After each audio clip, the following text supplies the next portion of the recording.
is a symbol of narcotic addiction. It is poisoning the blood of our country. And this is a result? A result?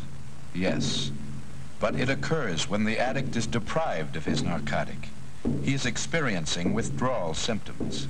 And if he can get his narcotic? He lives from fix to fix. And if he is lucky, he dies early. Maybe from an overdose. Maybe from an infected needle. He lives from fix to fix. The addict must have his drug, and to get it he must have money, and that much money comes hard.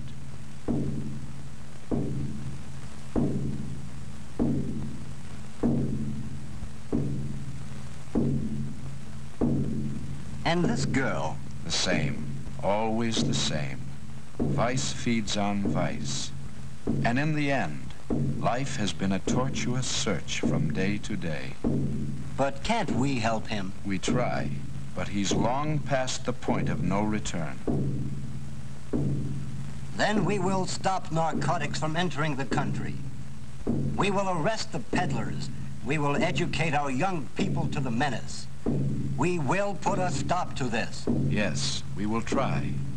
But if you want to defeat your enemy, you must first know him.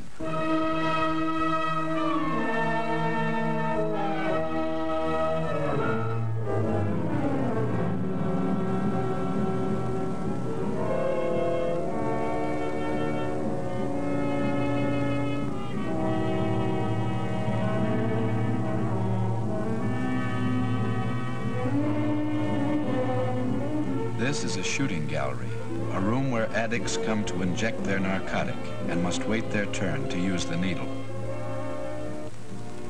Then all these people are addicts? Some are, some aren't. All will be. For one, it may take 5 shots, for another 50, but the narcotic will be master.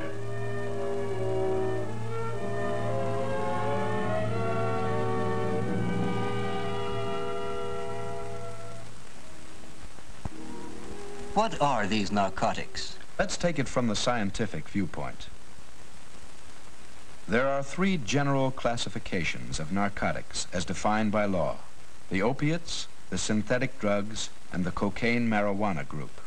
The opiates, grown and processed almost exclusively in foreign countries, include opium and its 2 derivatives, morphine and heroin.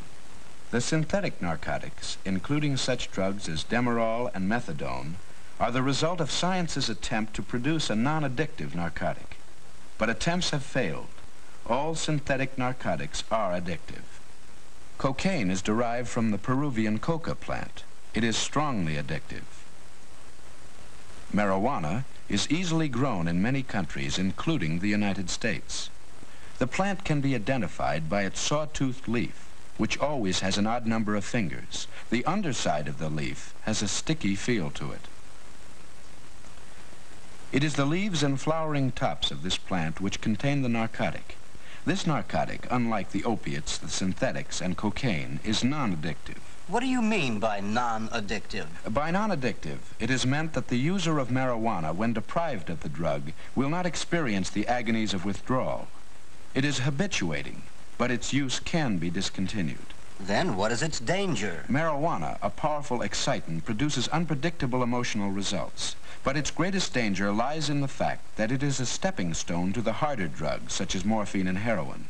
95% of narcotic addicts begin with the use of marijuana. Classified as dangerous drugs, as distinct from narcotics, are the barbiturates, the sleeping pills, known also as goofballs. There are approximately 400 varieties of barbiturates on the market, and all are highly addictive. In most states, the possession of these drugs without a doctor's prescription is illegal. Among the most common are Nembutal, known as Yellow Jackets, and Seconal, known as Red Devils. All narcotics and dangerous drugs have legitimate medical uses. Many are indispensable for pain-killing and sleep-producing properties. But in the hands of the addict, their use is perverted to secure an escape from reality.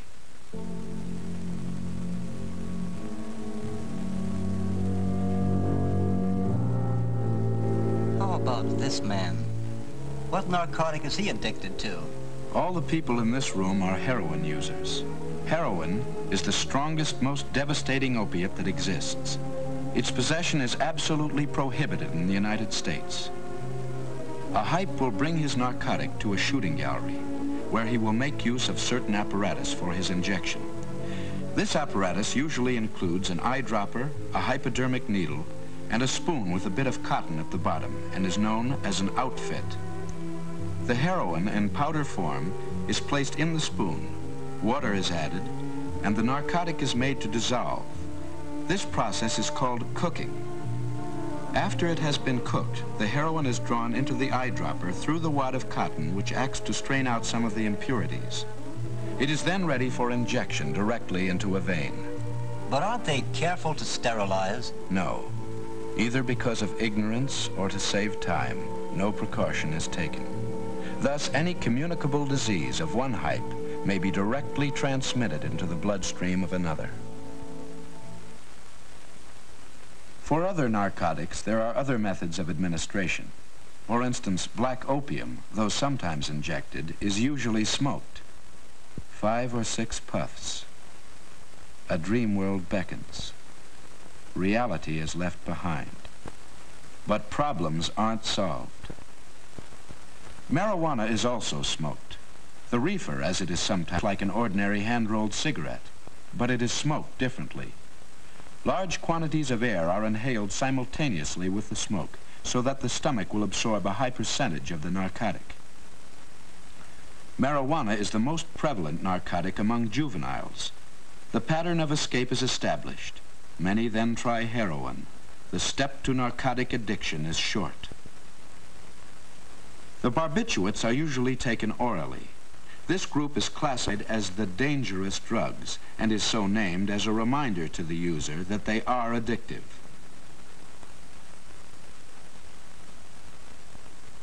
Through continuous use, physical damage to the brain, kidneys, and liver can occur. But there is no drug as degrading and enslaving as heroin.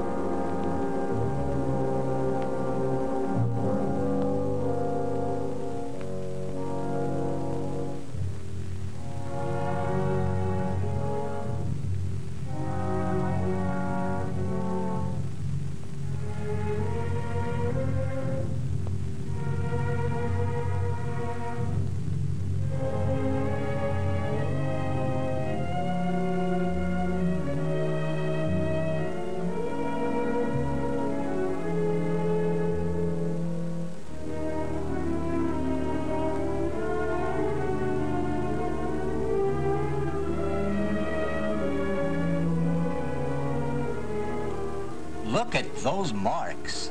Yes. These scars on arms and legs are one of the few clues of heroin addiction. A hype will shoot into a vein until it collapses, and then move on to the next. How do they get the stuff in the first place?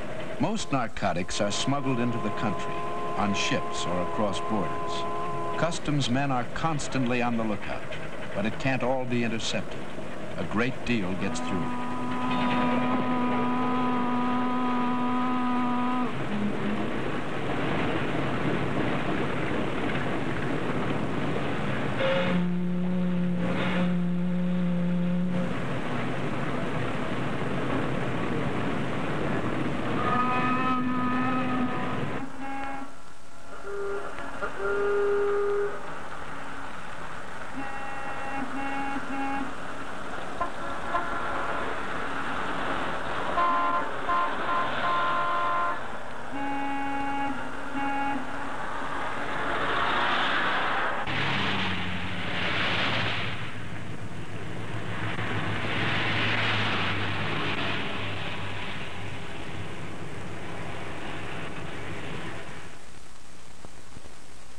Narcotics are a multi-million-dollar business.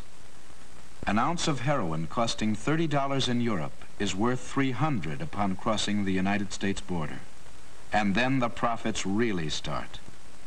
As the narcotic is passed from the big dealers to the smaller dealers, and finally to the retailers, it is diluted and rediluted until finally from the original ounce of heroin, anywhere from 5 to 10 ounces have been produced. This dilution process is termed cutting and is usually done with milk sugar. Ounces are cut and made up into gram packages known as bindles or papers and sold to retailers who recut the bindles and package the narcotic into capsules. These capsules, containing a low percentage of heroin, can bring from $3 to $5 apiece. Though the amount of narcotic per unit weight decreases with each dilution, the price does not decrease proportionately. The original ounce of heroin, bought for $30, has a possible retail value of $3,000. Marijuana is both smuggled across and grown within our borders. The leaves and flowering tops of the plant, ground to the consistency of pipe tobacco, are sold by the can or as cigarettes, costing from 50 cents to $1 apiece. The cigarettes are rolled in a double wrapping of brown paper, though the more fragile white paper is sometimes used for the purpose of camouflage.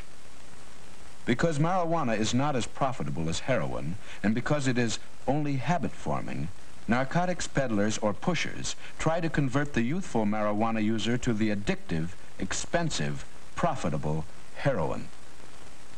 Who are your addicts? People of all races and professions, the privileged and the underprivileged. How do they start? They usually start out young, maybe on a dare, maybe to follow the crowd. Many begin with marijuana and the pattern of escape is established. They then graduate to the harder drugs, the addictive drugs, for bigger kicks, and soon they are hooked. $5, $10, $20 a day. How do they get the money? Narcotics breed a desperate race of men.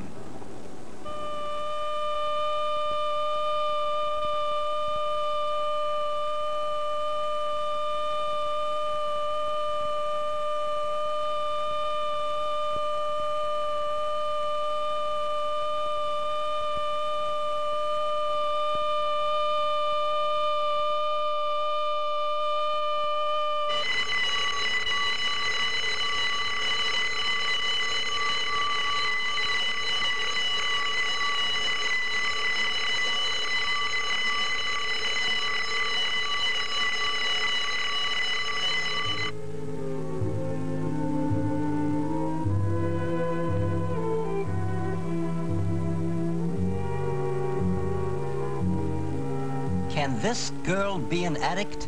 This is her third shot, but possibly her last chance to escape addiction. Then what? Need for drugs becomes need for money. No method is too degrading.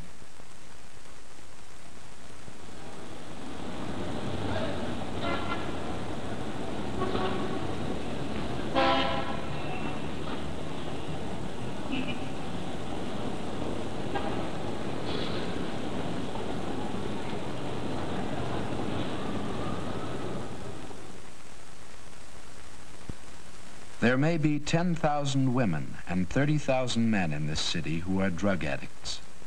Each perhaps will initiate at least one new person to the use of narcotics. Well, what are we doing about it?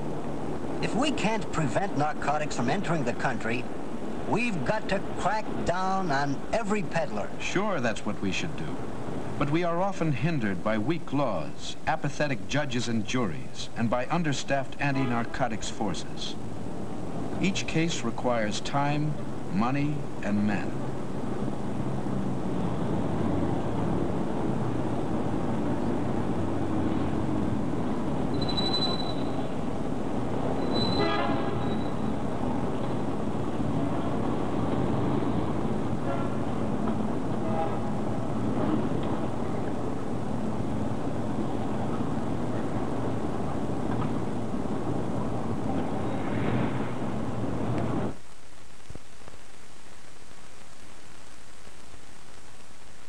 Stand by.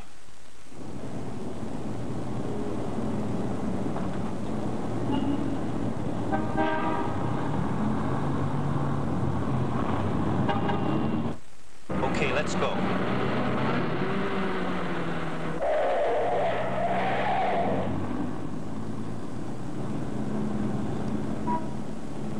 The law states that possession of narcotics means that the suspect either has the drug on his person or that it was directly under his control at the time of arrest. Here, both officers saw this man throw the suspected narcotic.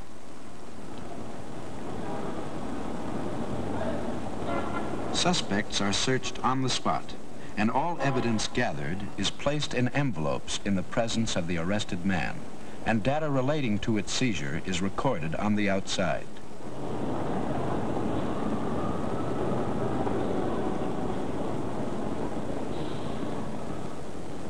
There must always be at least 2 officers on an arrest, so that there will be a corroborating witness.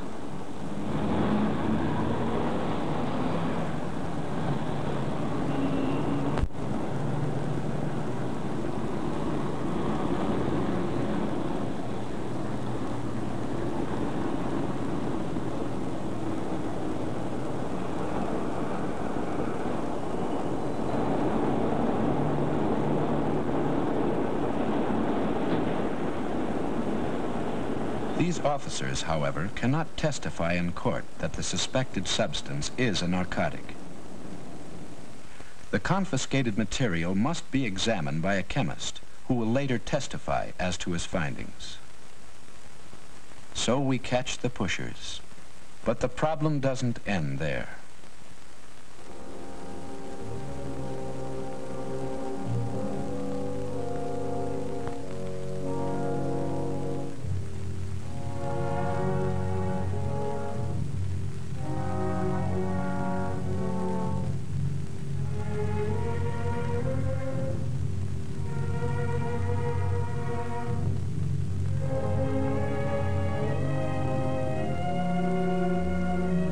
Still the addict, who without a will of his own has a continual craving for narcotics. While under the influence of his drug, he acts almost human. Without it, he becomes a desperate, tortured animal.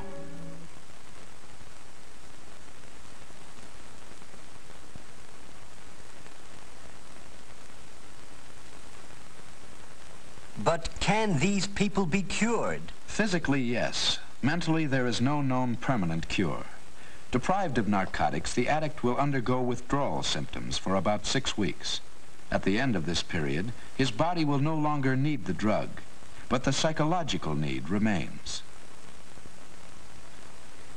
Elaborate precautions must be taken to prevent the passage of narcotics into prisons.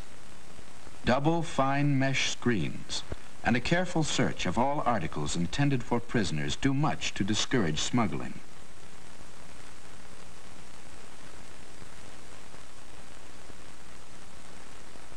Clothing intended for narcotics prisoners is soaked in water to dissolve any narcotic the articles might be saturated with.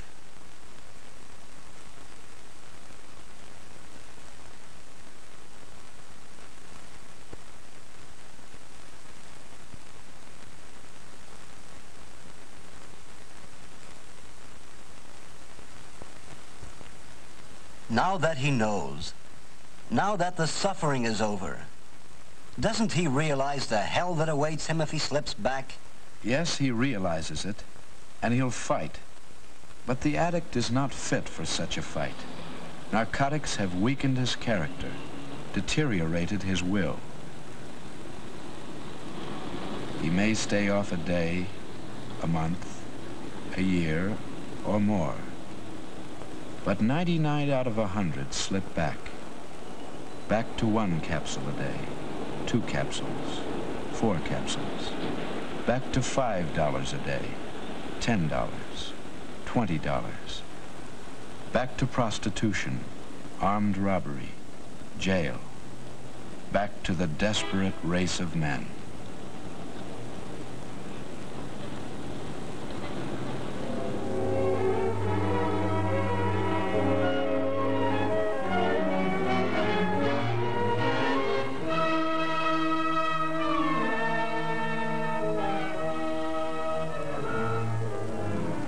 Then there is no hope.